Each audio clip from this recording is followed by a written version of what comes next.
किन्नर चुड़ैल। गोरखपुर नाम का एक गांव हुआ करता था। उस गांव में ज्यादा लोग नहीं रहते थे। उस गांव में एक गर्भवती विधवा औरत रहती थी। उस औरत का नाम कमला था। कमला अपने घर में अकेली रहती थी। उसके पति की सारी जायदाद उसके नाम हो गई थी, पर सभी गांव वाले उस औरत को मनहूस औरत समझा करते थे और सभी उससे नफरत किया करते थे। एक बार कमला राशन की दुकान पर खाने का सामान खरीदने जाती है। भैया जी, जरा 1 किलो दाल चावल देना।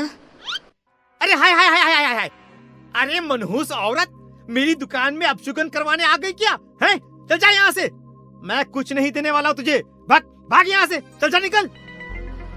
भैया जी, ऐसा मत कहिए। मैं गर्भवती हूँ, मुझे खाने की बहुत जरूरत है। मुझे खाना दे दीजिए। दुकानदार कमला को वहां से धक्के मारकर भगा देता है। तभी कमला रोते रोते उस गांव के किन्नरों के इलाके में आ जाती है। गांव वाले किन्नरों को उसी इलाके में रखा करते थे, क्योंकि वो लोग किन्नरों को पसंद नहीं करते थे और उनके इलाके में रहने से मना करते थे। तो किन्नरों ने उसी गांव में अपना एक इलाका बना लिया था।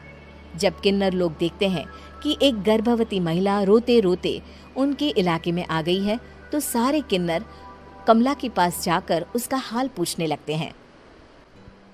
क्या हुआ बहन, तुम्हारी गर्भवती अवस्था में इतनी बुरी हालत कैसे है? तुम रो क्यों रही हो? तुम डरो मत, हम तुम्हें कोई नुकसान नहीं पहुंचाएंगे। तुम शांत होकर सब बताओ कि हुआ क्या है। मैं कमला हूँ। मैं गांव के दूसरे इलाके से आई हूँ। 2 महीने पहले ही मेरे पति की मौत हुई है। मुझे गांव के लोग मनहूस मानते हैं, क्योंकि मैं विधवा हूँ और गर्भवती भी। वहाँ के लोग मुझे खाने के लिए कुछ बेचने के लिए भी तैयार नहीं, जिससे मेरा गुजारा नहीं हो रहा था। कोई बात नहीं कमला, हम तुम्हारा ख्याल रखेंगे। किन्नर लोग कमला को एक खाली घर में रहने के लिए जगह दे देते हैं और उसकी देखभाल भी करते हैं। कुछ ही महीने बाद कमला अपने बच्चे को जन्म देती है, पर अफसोस, कमला बच्चे को जन्म देते ही अपनी जान गंवा देती है। जब सब किन्नर बच्चे को देखते हैं तो बहुत खुश हो जाते हैं, क्योंकि वो बच्चा भी किन्नर ही था। कमला ने एक किन्नर बच्चे को जन्म दिया था। अब इस बच्चे की देखभाल कौन करेगा? हम तो इस बच्चे को गांव के दूसरे इलाके में भी नहीं भेज सकते। और तो क्या हुआ, इस बच्चे की माँ नहीं रही तो हम इसे पालेंगे। अब ये हमारे इलाके में रहेगा, हमारे साथ रहेगा। फिर वो किन्नर उस किन्नर बच्चे को गोद ले लेते हैं, उसका नामकरण कराते हैं। उस किन्नर बच्चे का नाम शक्ति रखा जाता है। देखते ही देखते शक्ति बड़ी होने लगती है। उसके रंग रूप बहुत सुंदर थे। वो बहुत सुंदर किन्नर दिखती है। एक दिन शक्ति एक किन्नर से पूछती है, माँ जी सुनिए ना, ये गांव के दूसरे इलाके में भी तो लोग रहते हैं, तो हम वहाँ क्यों नहीं जाते? हम उनसे अलग क्यों रहते हैं? शक्ति, क्योंकि वो लोग हमारे जैसे नहीं, वो लोग हमें पसंद नहीं करते, इसीलिए हम उनसे अलग रहते हैं। क्यों? वो हमें क्यों पसंद नहीं करते? मुझे एक बार उस इलाके में जाना है। मैं एक बार वहाँ जाकर घूम कर आऊँ। शक्ति, खबरदार, जो तू उस इलाके में कभी भी गई तो अपनी जान नहीं गंवाना चाहती तो उस इलाके में कभी कदम भी नहीं रखेगी, समझी? इतना कहकर वो किन्नर वहाँ से चली जाती है। शक्ति उस किन्नर की बात सुनकर बहुत रोती है। माँ जी, ऐसा कैसे कह सकती हैं? उन्होंने इतनी सी बात के लिए मुझे इतना डांटा। अब तो मैं उस इलाके में ज़रूर जाऊंगी।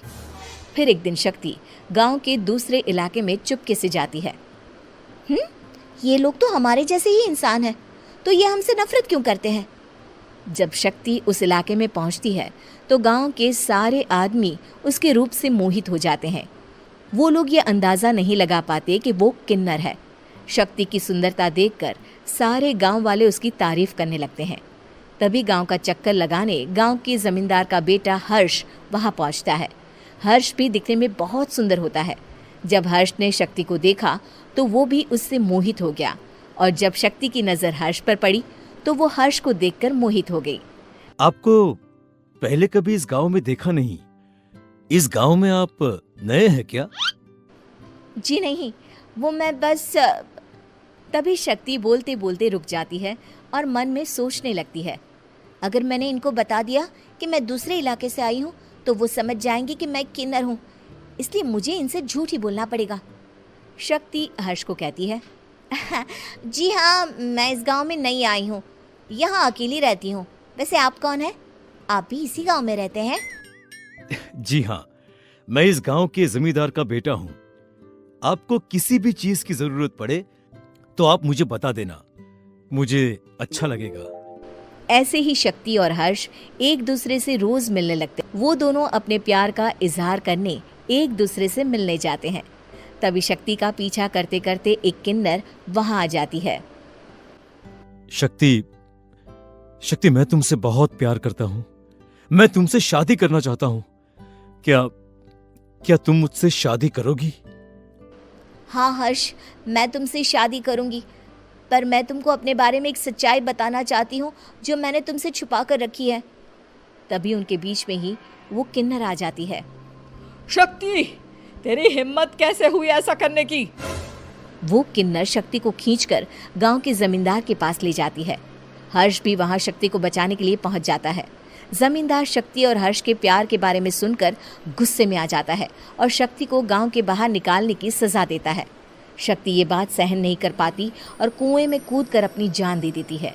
जमींदार हर्ष की शादी गांव की एक लड़की से करवा देता है, पर हर्ष इस शादी से खुश नहीं होता। शक्ति अपना बदला लेने के लिए मरने के बाद किन्नर चुड़ैल बन जाती है। अब मैं इन गाँव वालों को नहीं छोड़ूंगी, अब इनसे मैं अपने प्यार का बदला लूंगी। किन्नर चुड़ैल गांव वालों को परेशान करना शुरू कर देती है। एक बार वो रात को गांव के खेतों में पहुंच जाती है और वहां आग लगा देती है। सारी फसल जल के राख हो जाती है। जब एक आदमी रात को उठकर देखता है कि खेत में आग लग गई है तो वो वहां पहुंच जाता है। वो देखता है कि खेतों के बीचों बीच एक किन्नर चुड़ैल खड़ी है और वहां खड़े होकर ताली बजा रही है। गांव वाला किन्नर चुड़ैल को देखकर बेहोश हो जाता है। जब सुबह उस आदमी को होश आता है तो वो सीधा जमींदार के पास जाता है। अरे जमींदार साहब, अरे वो किन्नर चुड़ैल ने मेरी सारी फसल जला दी।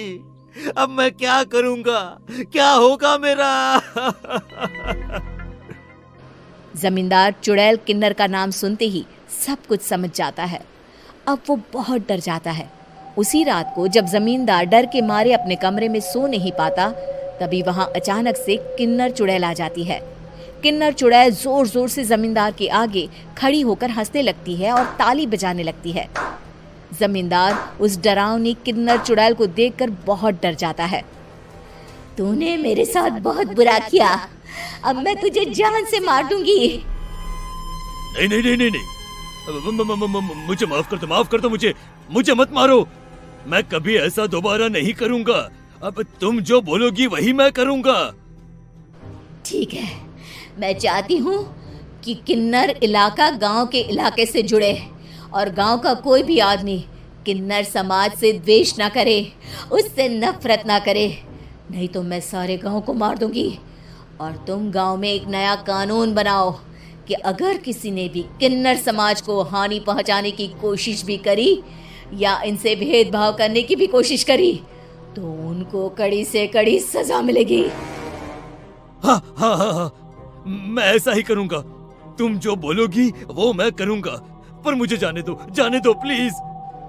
तब वो किन्नर चुड़ैल वहां से चली जाती है।